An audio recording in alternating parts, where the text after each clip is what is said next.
జ్యోతి, hello. ఏం చదువుకున్నారు మీరు? మేము విజయవాడలో ఉంటామండి. విజయవాడలో. ఎంత దాకా చదువుకున్నారు? నేను డిగ్రీ వరకు చదువుకున్నానండి. ఇప్పుడు ఏం చేస్తుంటారు తల్లి? హౌస్ వైఫ్ అండి.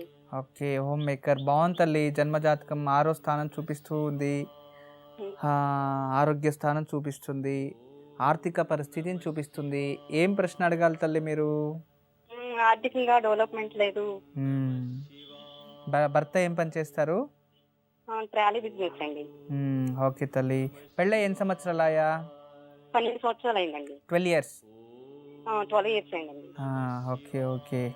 సరే తల్లి. జన్మజాతకం అయితే చాలా బాగుందమ్మా. ఎందుకంటే స్వాతి నక్షత్రం కదా మీది, తులారాశిలో జన్మించారు. ఈ లాస్ట్ 2009 నుంచినే కొంచెం బ్యాడ్ పీరియడ్ స్టార్ట్ అయింది మీకు, అవును కదా? అవునండి, చాలా డిస్టర్బెన్స్, మానసికంగా చాలా వేదన అనుభవిస్తున్నాను. 2009 నుంచి చాలా ప్రాబ్లమ్స్, అపవాదాలు, నిందలు, తర్వాత వేరే వాళ్ళకి సహాయం చేసేకపోయి మీరు చిక్కేసుకోవడము, కుటుంబస్తులే శత్రువులు అవ్వడం, ఇవన్నీ జరుగుతున్నాయి కదా. నేను మంచికెళ్ళినా నాకు చెడే అవుతుందండి ఎప్పుడు. అవును తల్లి, నువ్వు ఎవరినైతే ఎక్కువ నమ్ముతారో వాళ్ళే నీకు చెడు చేస్తారు, అది పరిస్థితి. కానీ నీ జీవితంలో నువ్వు ఎవరిని నమ్మినా కూడా ఆఖరికి వాళ్ళే మోసం చేస్తారు తల్లి. చాలా జాగ్రత్తగా ఉండమ్మా. జీవితంలో ఎవరిపైన డిపెండ్ అవ్వద్దు. అంటే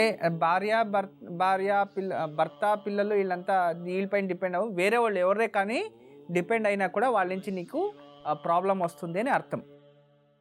ఎక్కువ ఏ దేవుడిని ఆరాధిస్తారు మీరు? శివుడండి. శివుడు. మీ ఇంటి దేవుడు? వెంకటేశ్వర స్వామి. కులదేవత? అదే వెంకటేశ్వర స్వామి అండి. ఓకే. ఎందుకంటే కులదేవత వేరు, ఇంటి దేవుడు వేరు తల్లి. తెలియదండి అయితే.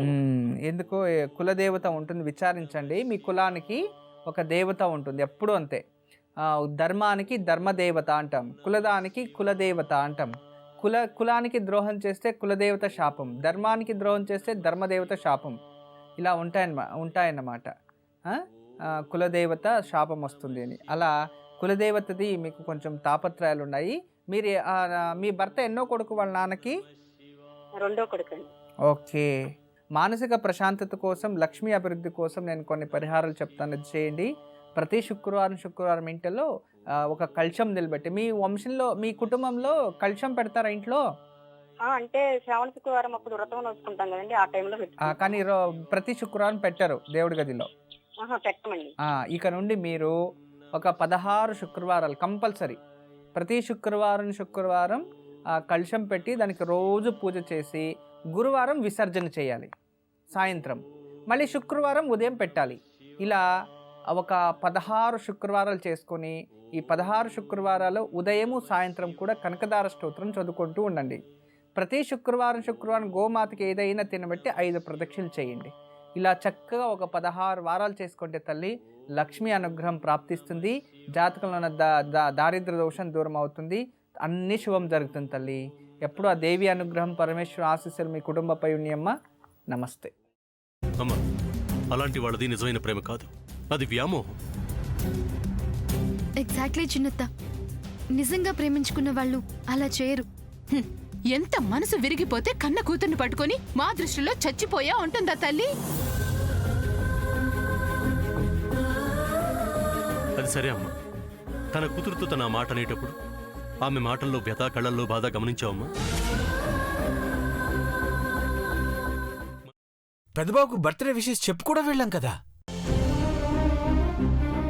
ఊరికే ఎలా కాలిపోతుంది? మంట పెడితేనో పడితేనో తగలబడుతుంది.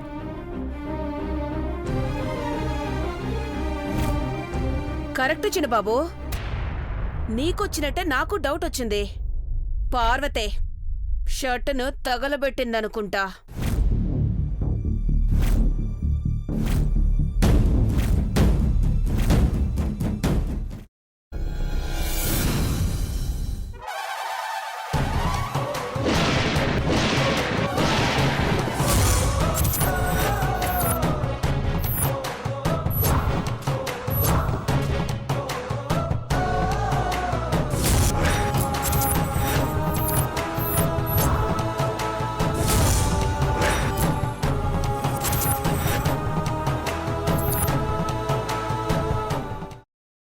తర్వాత పొట్టు తీసేసి చాప్ చేసి పక్కన పెట్టుకోవాలి. ఒక ప్యాన్లో కొద్దిగా నూనె వేడి చేసి అందులో ఆవాలు, మినప్పప్పు, శనగపప్పు, కరివేపాకు, సన్నగా తరిగి పెట్టుకున్న ఉల్లిపాయలు వేసుకుని 1 నిమిషం పాటు వేయించుకోవాలి. ఆ తర్వాత కాల్చి కట్ చేసి పెట్టుకున్న వంకాయని కూడా అందులో వేసుకుని బాగా మిక్స్ చేసి బౌల్లోకి ట్రాన్స్ఫర్ చేసుకుని అందులో తగినంత చిక్కటి పెరుగు లేదా పల్చటి పెరుగు వేసుకుని మిక్స్ చేసి అన్నంతో కానివ్వండి, చపాతీతో కానివ్వండి సర్వ్ చేసినా చాలా బాగుంటుంది.